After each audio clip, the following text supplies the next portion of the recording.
dribble. The champ is here. I must be the greatest. The champ is here. I'm going to continue to stand with the people. The champ is here. I will not lose. I'm a bad man. I shook up the world. Yes, welcome. You could have been anywhere in the world, but you're here with we. My name is EJ, and I got my man, MH. Yes, he is the DB of the show, and we are Black in Sports, giving a voice to the culture that won't shut up and dribble. Man, we're here covering it all, laughing it all, while providing a platform to be heard. But today, man, we're bringing you back inside the locker room, man. This is where we talk about topics near and dear to us, what's going on in sports, and just of the culture, man. So, MH, you ready to do this? Yes, sir. My man, I'm trying to keep it straight. MH had me cracking up pre-show. Yeah, it does look like it. It does sound like it, though. The new that intro. The new intro. Shout out to StreamYard and Mike Jack. And Mike Jack.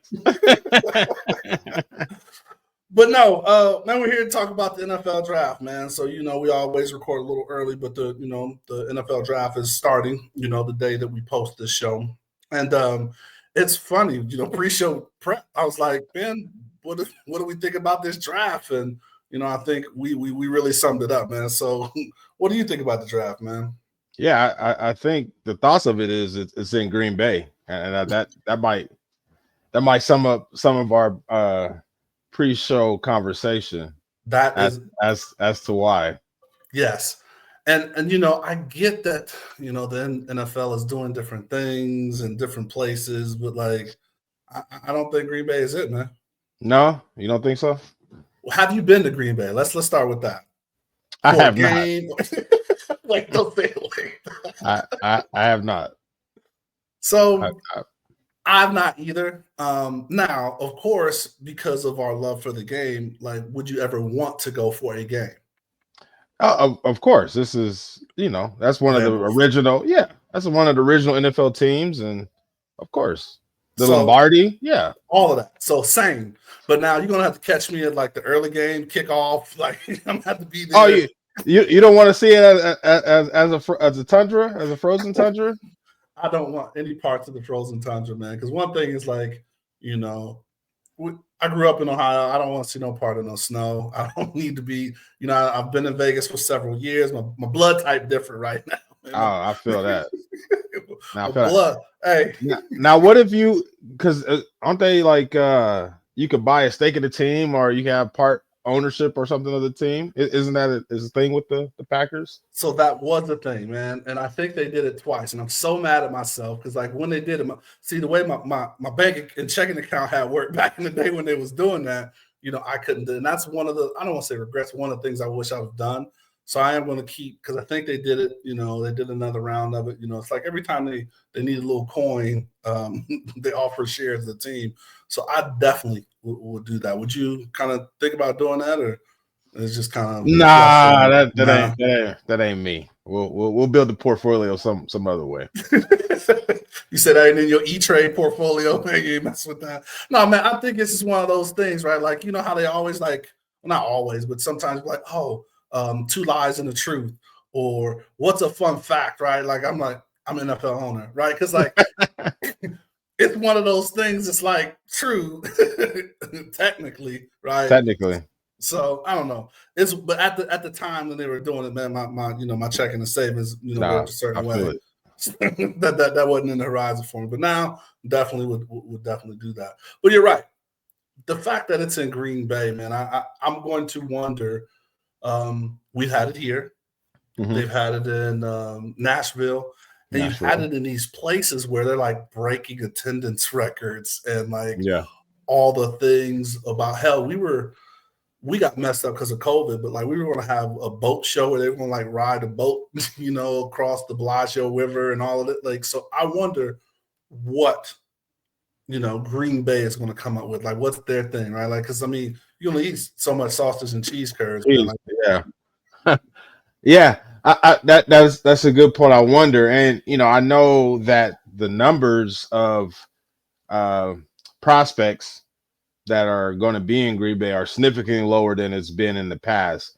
Now that could just be for a lot of reasons, but maybe it's Green Bay, but I think just the hotel rooms in general. Vegas, we can accommodate really any show, right? I'm not sure that's the same for Green Bay, Wisconsin. I've never been there, but I would imagine their hotel inventory is not as large as Las Vegas. So I think that could be part of the reason why maybe the number is low, and maybe I don't know, man. You've seen the draft. I'm rubbing off on you. That's a monetary thing, right? Like the book rooms and heads and beds, and I like that.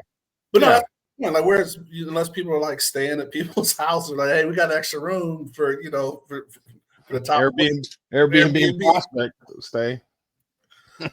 But no, that's a great point. And then I love the transition. What do you think about the people that are going? I think that's like a topic of who said they were going to come, who wasn't invited, or what's the quarterback? Milroe, right? Yeah. I think that's something I want to bring. I have that for a live show that's coming up to this month. Yeah. But if it was you and you were in Milroe's situation, would you go? Yeah. I'm gonna let you marinate on that one. Yeah. If you're Milroe, right? Not just like if it were you kind of like it, but you're Milroe's situation, right? And most people that listen understand where he's at as far as quarterback talent, where he's going to go. It's really talking strongly second round, but there could be some surprises where he kind of bumps up. But yeah, like, would you go? I mean, I probably would. I mean, let's put it this way. His market or his profile of who he is as a player, as a person, who his family is, I think he has a great opportunity by being there, because he's not, more than likely, he's not going to be like one of the top 5 draft picks. And since he's one of the, I guess, 10 or so prospects that's there, I think he'll have the opportunity. It's not a fun opportunity looking at it, but like we all remember Aaron Rodgers. We remember, we remember Lamar Jackson. His mom. We remember just recently, I think Will Levis or somebody. One of them, yeah. We just kind of remember them. Just the story about who's going to select them because they're in the draft room. Now the NFL doesn't like that, they say, but maybe they do, maybe they don't. I don't know. It makes for good TV. That's good TV. They say that's the right thing to say, right? Like, hey, we don't like it.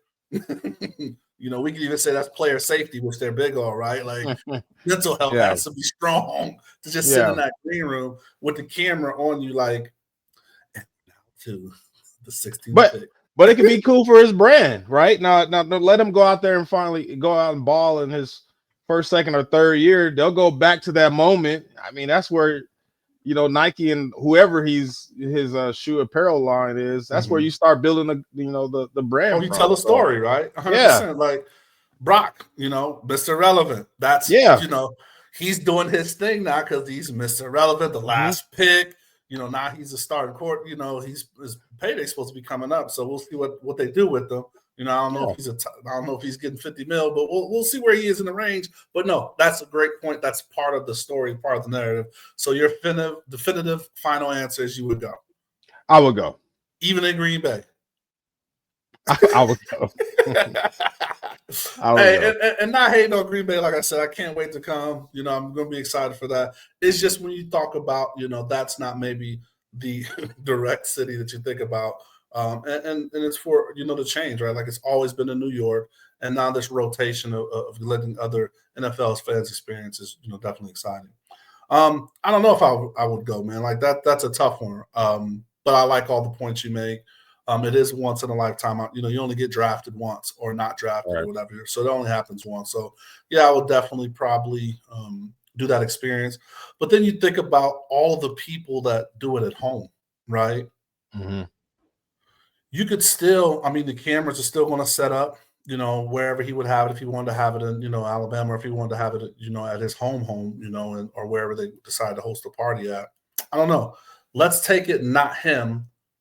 Would you I guess if you're getting drafted, top pick, you'd want to go. But like I think there's something about having all your family and friends, your third auntie and 12 cousins, like all in the room, and everybody's excited. When you get drafted, whether it's, top 10 or, in the late round. I think there's something to be said by that. And I don't know if we're too early to jump into it, but I believe the Sanders kids are doing that, right? Like they're hosting their own thing and opting not to go as of yet, right? There hasn't been any announcement that they're going to be joining the invited guests into the draft room. Yeah. I guess rumor had it they doing something at, the college where Deion said he wants to have his face on the hill. So maybe he's doing something there. I'm sure that'd be exciting. I don't know. I think much like a lot of you know how we grow up. I don't know who's really in charge of the invitation list for those type of events, right? So maybe Jalen is like, they said, "Hey, we can only bring 5," and he's like, "Ooh, right. Moms, yeah, pops, little bro, that's it." That's it. Yeah. Ain't nobody else. Yeah, right, me, and TT and them.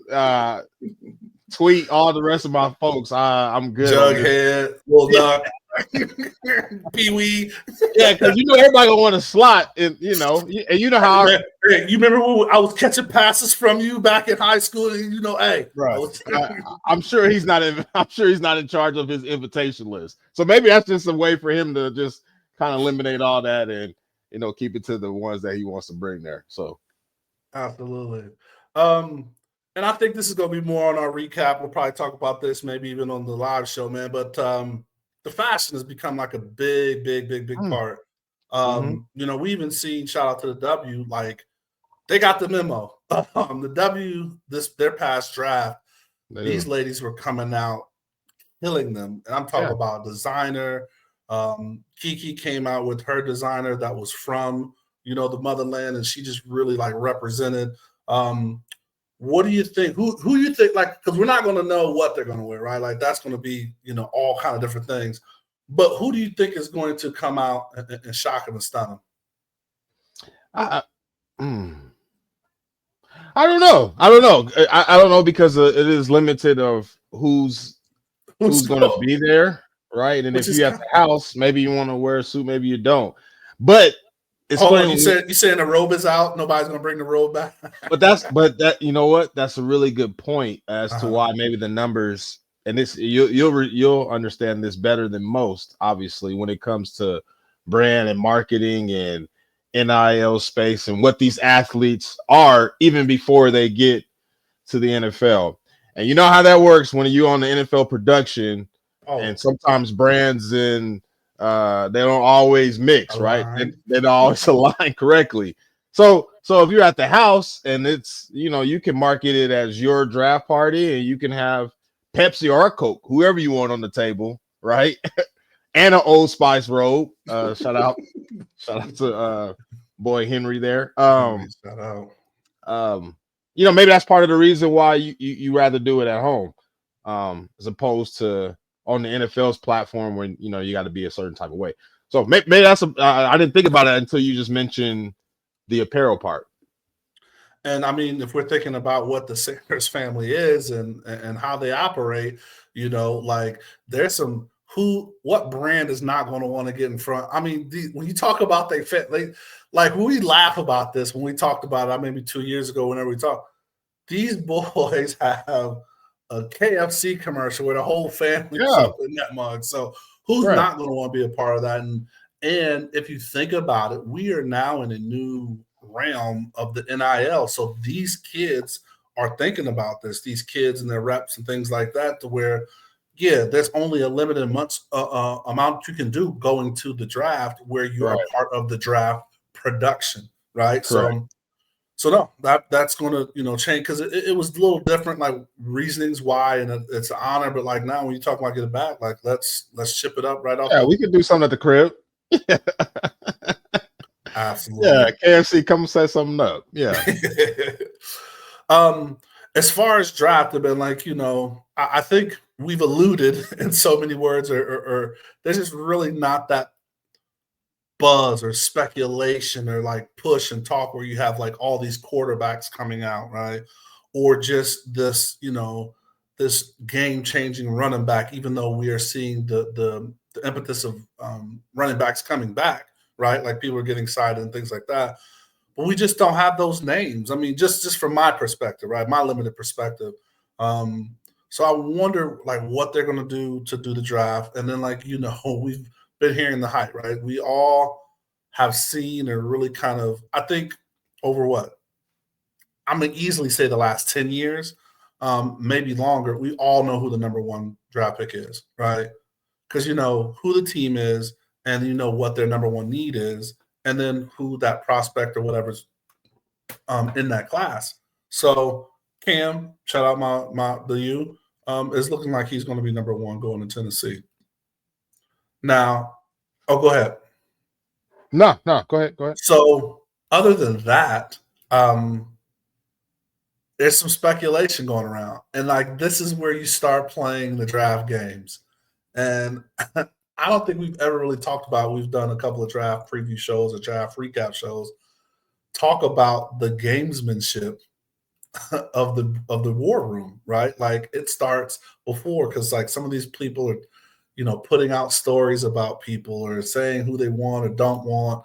And then you just don't know the ultimate moves until game day, and which draft day is game day, of how things are going to shake out. So it's going to be interesting to see, what happens two down, right? So who's number two? Brown? No. Yeah, Cleveland Browns have number 2. Mm-hmm. So it's just like, should they take best available? Should they shake it up? I mean, the Browns need a lot, right? Yeah. And I mean, honestly, Browns need a quarterback, right? Like they just kind of shitted on the current quarterback. Well, Deshaun came out with a mixtape, off-season workout mixtape. So he said he's on his time. He said he done figured it out. So. He got it, huh? They didn't write back, huh? You're gonna try to go the Geno side. Shout out to Geno. Shout out to Geno, man.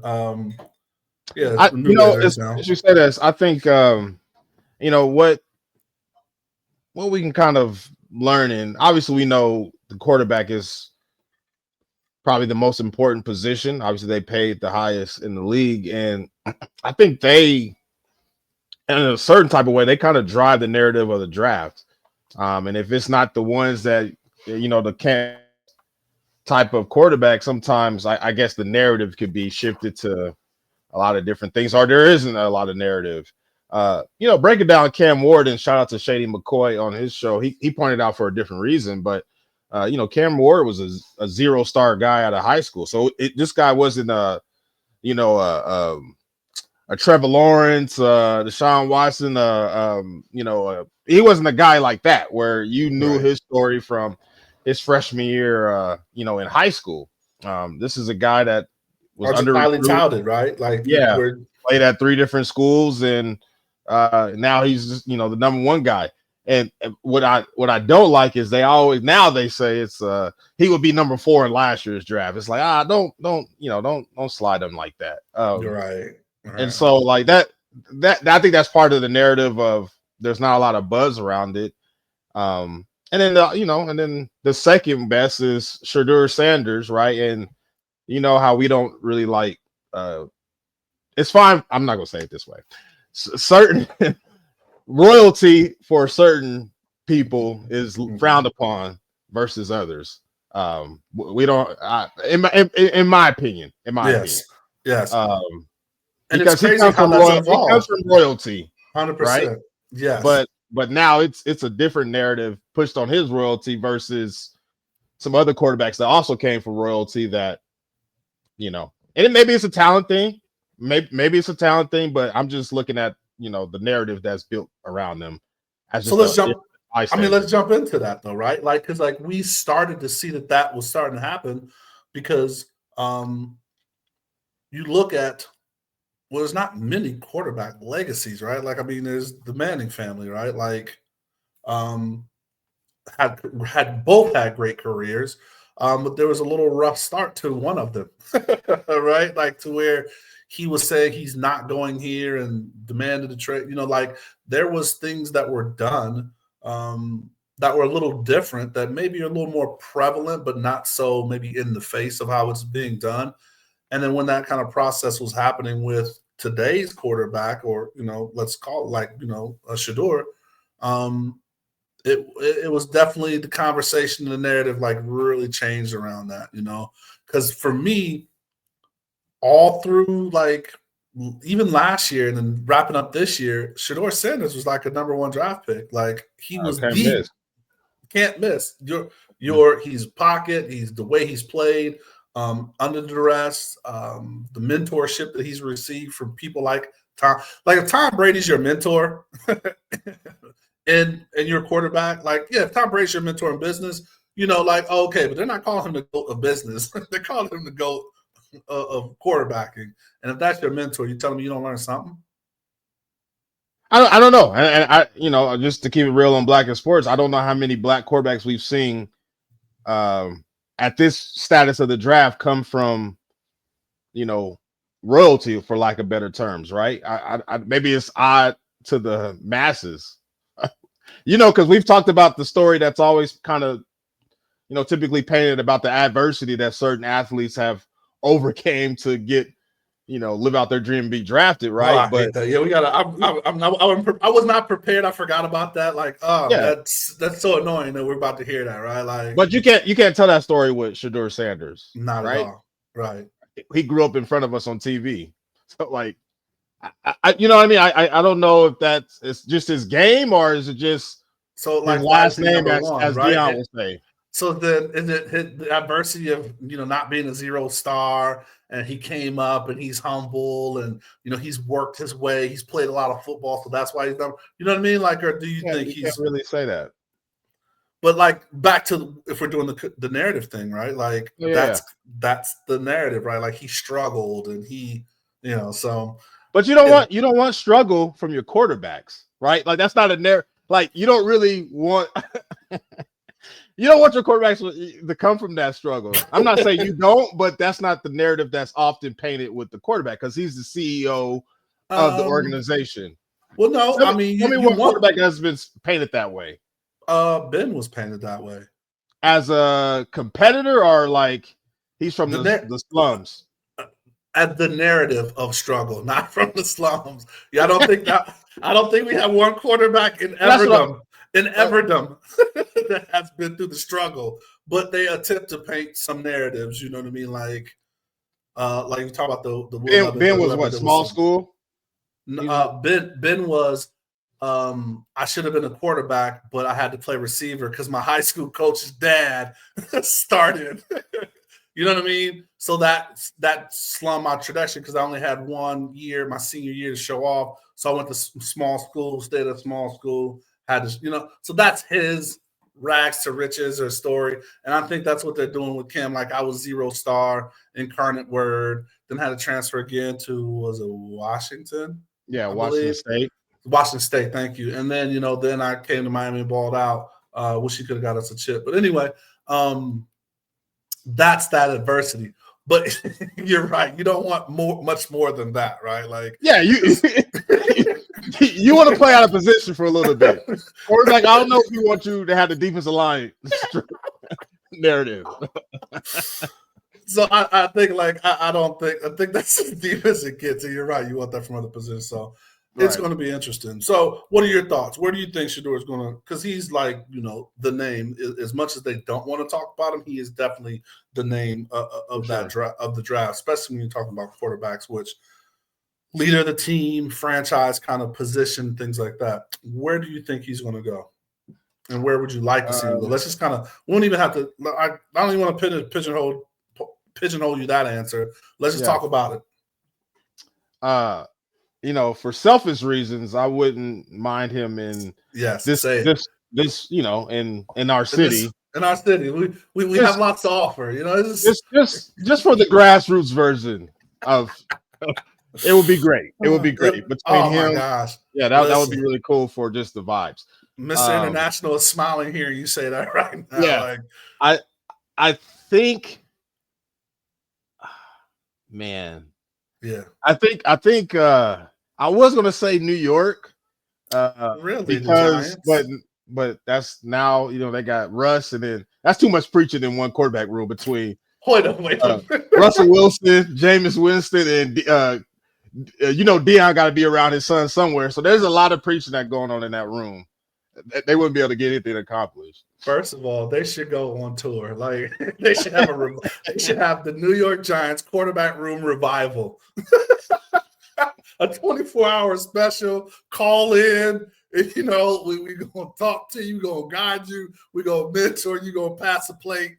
There's a lot of ministry happening there. So I don't know if it's gonna be the Giants, but I really would be cool with him. And that your boys at 21. I just think that would be a really good fit if he ever got close to there, or even if they moved up to go get him. I would love for him to be in Pittsburgh, man. Honestly, I mean, I would too, man. Like I'm attempting not to get so excited. Like I'm waiting because that we getting shit, and I'm feeling some type of way too, right? Like the Aaron Rodgers stuff, and I said we weren't going to say Aaron Rodgers today, but it freaking came up anyway. And I'm just hoping that we can make that play and we make it happen. Whether we go up to get him, even though we don't have really much capital after getting DK Metcalf, we figure something out, or I don't want to say fall, right? Because that seems like a negative connotation. But yeah, that I'm hoping for that. I'm definitely hoping for that. Any chances now? So there's two other people that just came up in the mix. So former Raider Derek Carr has a serious injury that won't have him there for the preseason. Do you think the Saints make a move? They're at 9. So it's not hard for like a Cleveland, or I'm trying to think who else was kind of talking about like maybe they will fall back. The Saints. What do you think about him at the Saints? I like him for the culture. I think he and that city would ride for him. I think the city will ride for him. I think he will ride for the city. I just think it would be really good for the league in general.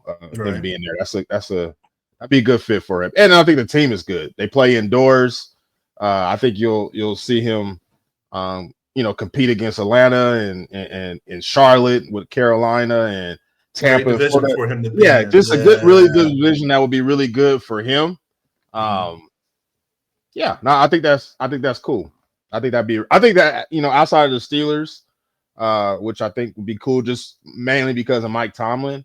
I think the Saints will be probably number 2 as far as just who he is. I think that would be really good. And it'll be some pressure, like because that's a I'm coming in starting role. He goes to Steelers and even the Saints. I do not want him to go to Cleveland. I mean, it's just tough. We both said the same. It's definitely a tough situation. So I don't want to go to Cleveland, though. You do or don't? Who I think would do great in Cleveland. Is Travis Hunter. Really? At the number 2 spot, I think he would be great. I think he'd be great anywhere. And we could talk about Travis Hunter, but I think Travis Hunter. I actually don't believe that he is getting the respect that he truly deserves. Oh, he needs some bird, man. Some bird. Put some respect on my name. Yeah, it's incredible that he's not getting the respect that he deserves as a Heisman Trophy winner, and what he's done that we've never seen. I don't think he's getting enough respect. So is he doing what we've never seen in the NFL? Or you're the GM or you're the coach? Are you playing them one side, both sides? What is his prominent side or dominant side? I heard Steve Smith say something that you don't want to be a jack of all trades and a master of none. He's a jack of two, though. I would disagree. Even if he is an above average player at 2 positions, being one, that's still something that we've never seen before in the NFL, or just not in recent history. Correct. So I think he can do both. I think personally he's a lot better at wide receiver than he is at corner. And I think you focus more on corner, and it helps him as a you focus on receiver, and it helps him as a corner in the NFL, in my opinion. So, and we just talked. We just had an episode talking to Coach Bachman where he was just like, "Hey, I've been coaching defense, and when I came over to touch the tight ends, like I had like that, vice versa, perspective." So, interesting. It's funny because we say the more you can do. That's been the phrase. The more you can do, more you do. better. Yeah, the value. Coach kept saying value, right? Like this dude literally got awarded college for being the best defensive player in college and the best offensive player in college and the Heisman Trophy as just the best player in college. But yet we're asking, oh, he can't do both. I'm like, this is a crazy conversation, to be honest. It's like he's not getting the respect he deserves. And my thing is, why not? Right? Like, do it until he can't do it, right? Like, see if it's like, do it. If he either he can or he can't. So I'm definitely for proponent for getting them out there. You know what they always say: I want my best 11 on the field. Bro, every single one of these coaches, always. I don't care who it is. Who he is. Sam Jones, the team. We put the best 11s on the field. You know, like you meant, and we talked about this. Because you know how like coaches like to prove my bad. You know how coaches like to prove shit, right?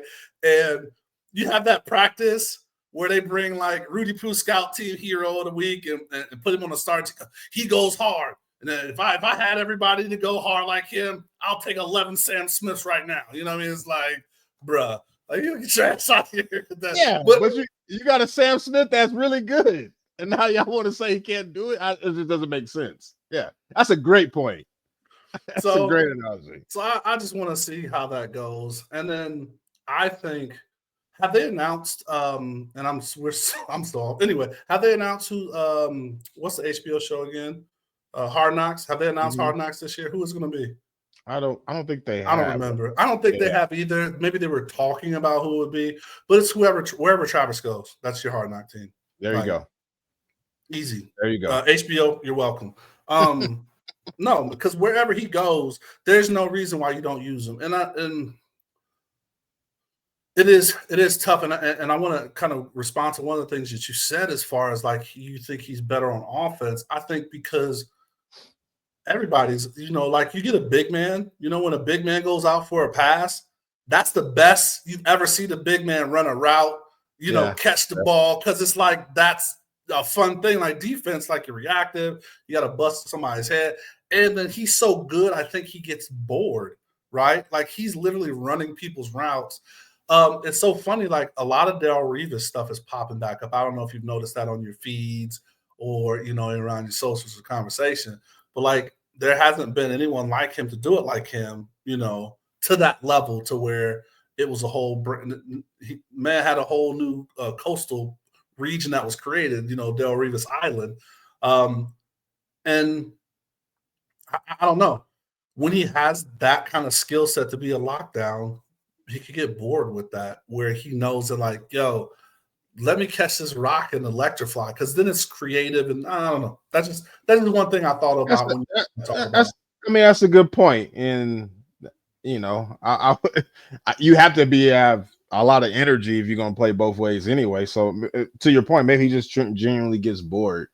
And he's taking he's running people's routes. So he's like, they're not going to throw to me, right? Like, so I'm just going to backpedal, open these hits really quick. Okay, next play. Do you know what I mean? So I don't know.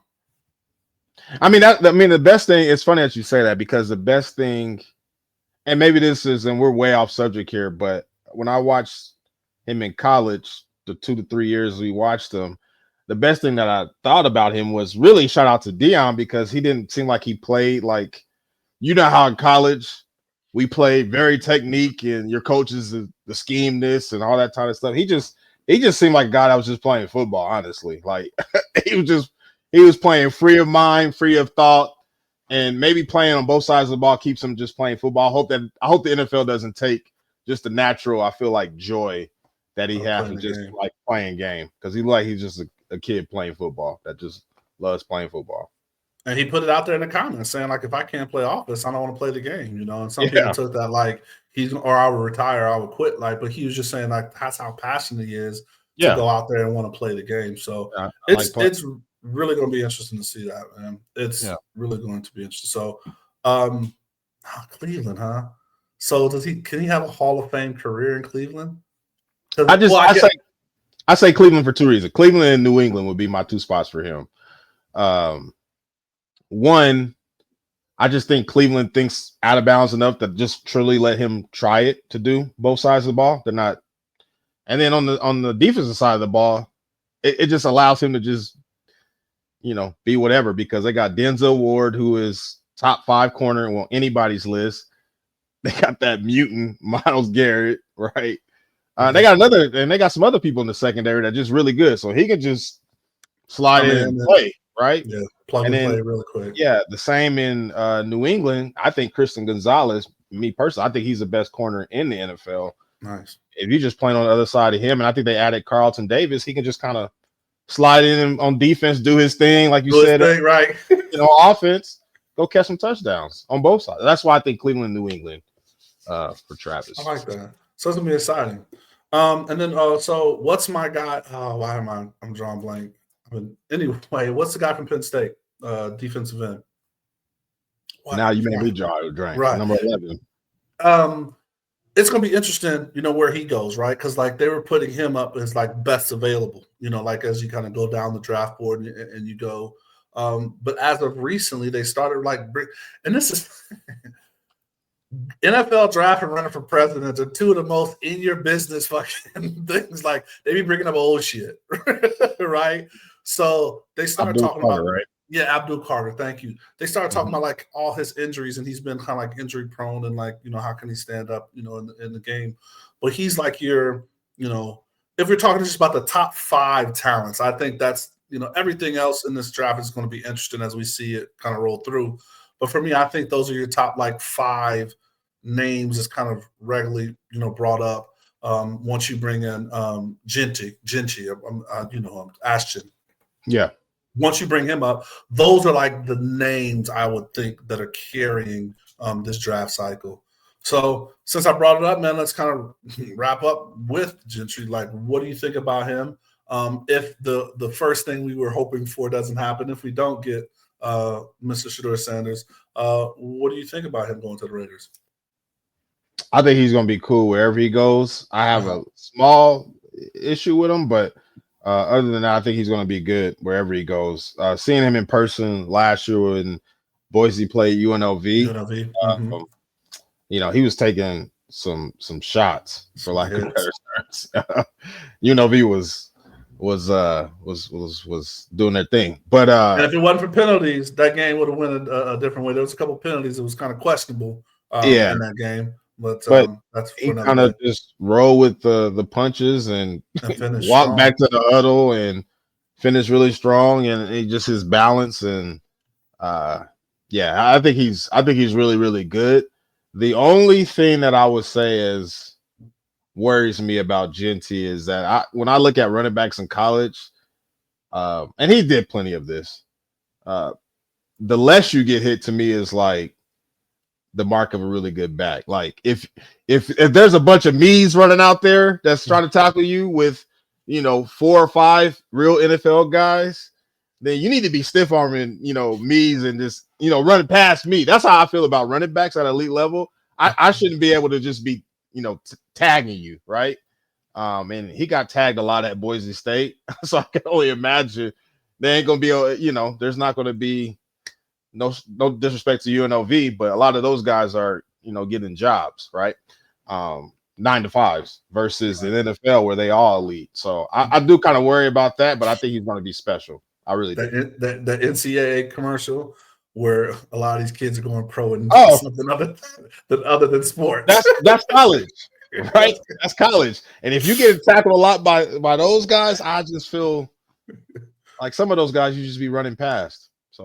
So, and Reggie Bush found that out too, and his longevity when he was, I'll never forget, what was that, like a screen or something, a bubble pass that they threw? You not do my man like that against the Eagles. That boy got hit, boy. So it's just like those things, right? Like taking too many of those shots that career. So is he a durable back? And we're going to find that out really quick.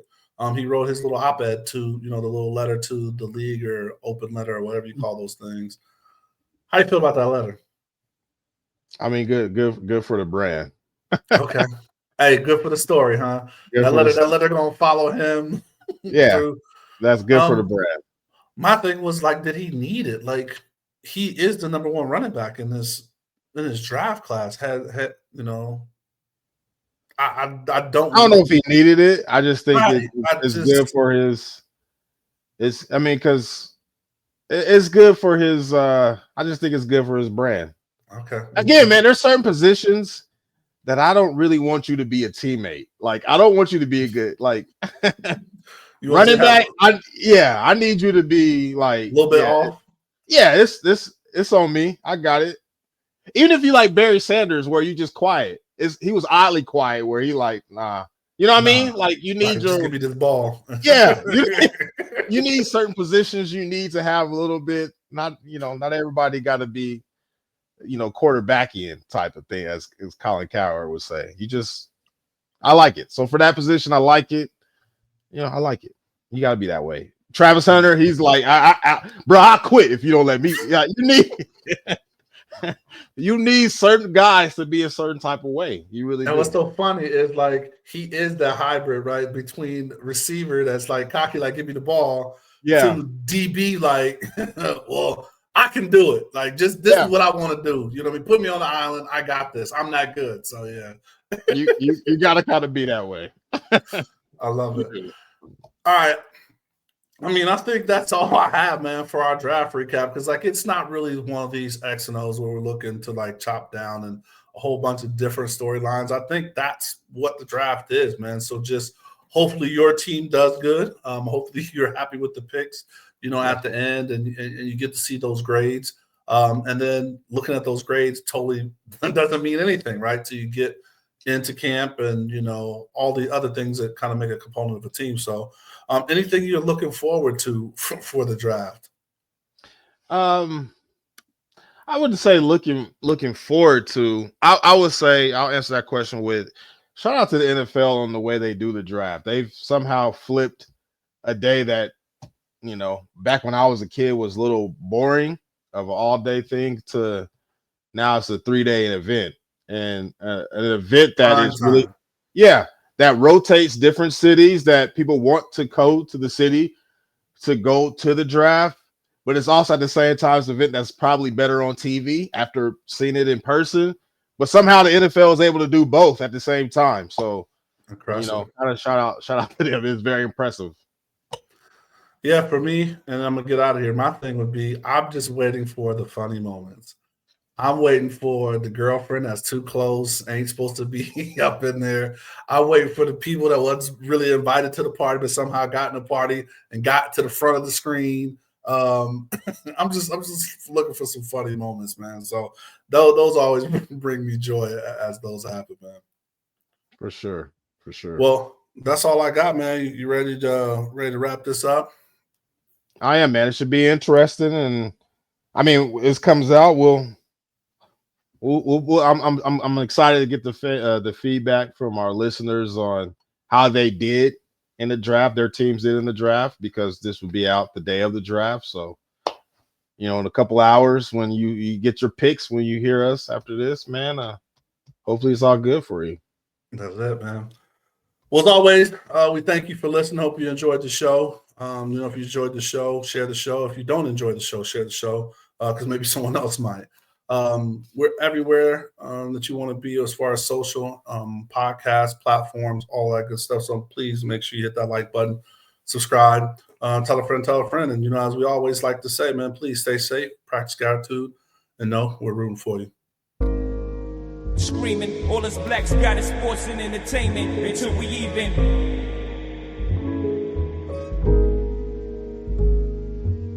Assuming I'm rooting for everybody that's black. Yeah. Assuming I'm rooting for everybody that's black. Yo. Look. Assuming I'm rooting for everybody that's black. Spent about 2 racks on handmade new rags. Assuming I'm rooting for everybody that's black. That's everybody from sports to college class to rap.